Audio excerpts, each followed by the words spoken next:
Donc on peut faire le tableau de variation, le tableau de signes déjà. Donc on fait le signe de e de moins x, ensuite le signe de racine de 2 cos x moins pi sur 4 moins 1. Donc ensuite le signe de h' de x. Et ensuite on en déduit les variations de h. Donc sur 0 de pi. Donc e de moins x est tout le temps positif, ça ne s'annule jamais. Donc c'est uniquement positif. Ensuite, ça on a trouvé le signe. On sait que jusqu'à pi sur 2,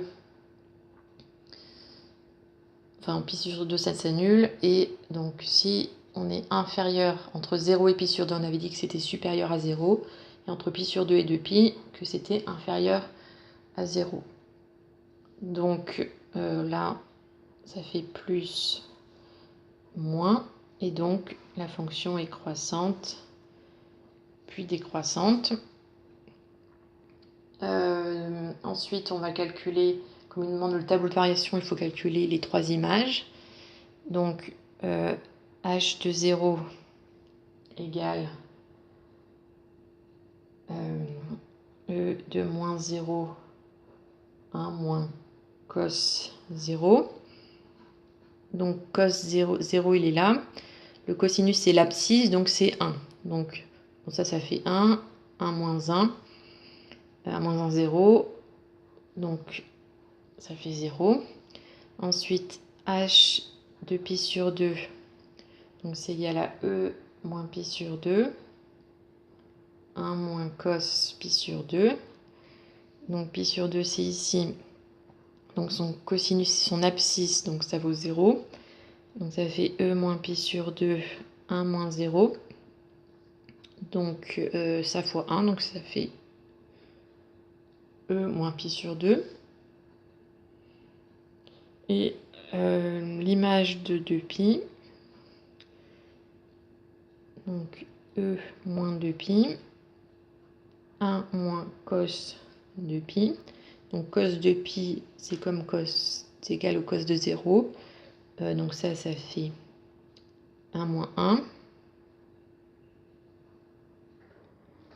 Donc 1 moins 1, 0. Donc 0 fois ça, 0.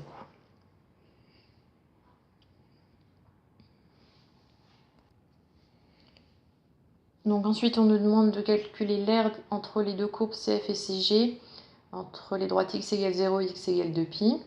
Donc quand on veut l'aire entre deux courbes, il faut faire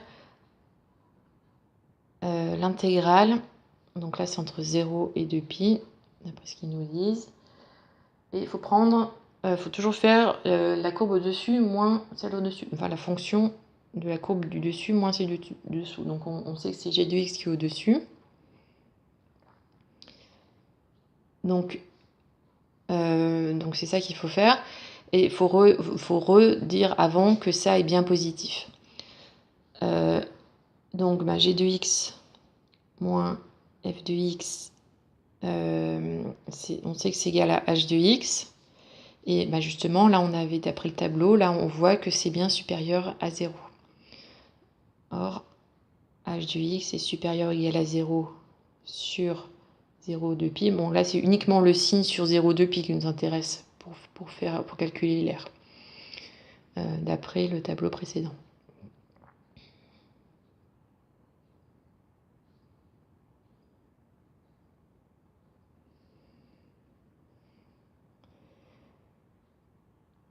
Voilà, donc on peut calculer ça.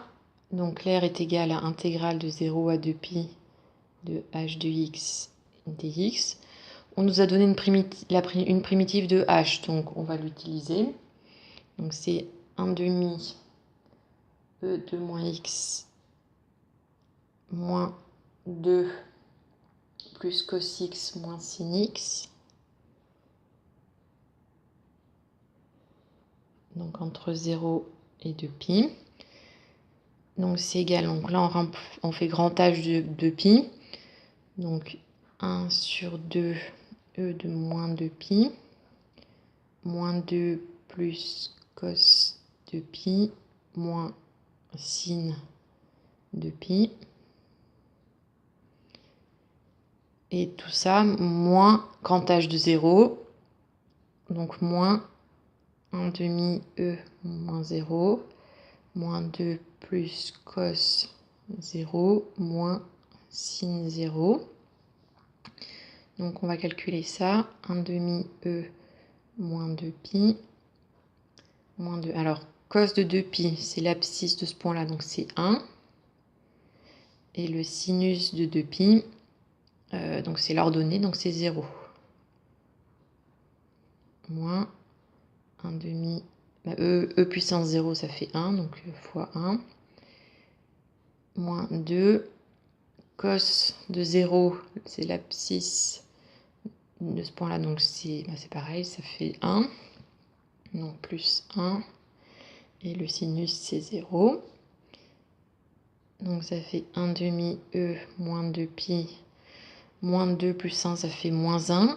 Donc fois moins 1, je vais mettre moins devant. Et là, moins 1 demi fois moins 2 plus 1, ça fait moins 1. Donc fois moins 1.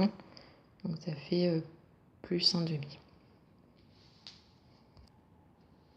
Et on nous demande d'exprimer le résultat en unité d'air. Donc là, quand on calcule une aire, on a forcément le résultat en unité d'air. Donc on met directement unitaire. On n'a rien besoin de faire de spécial pour avoir le résultat en unité d'air. Par contre, si on demandait en centimètres carrés, il faudrait convertir.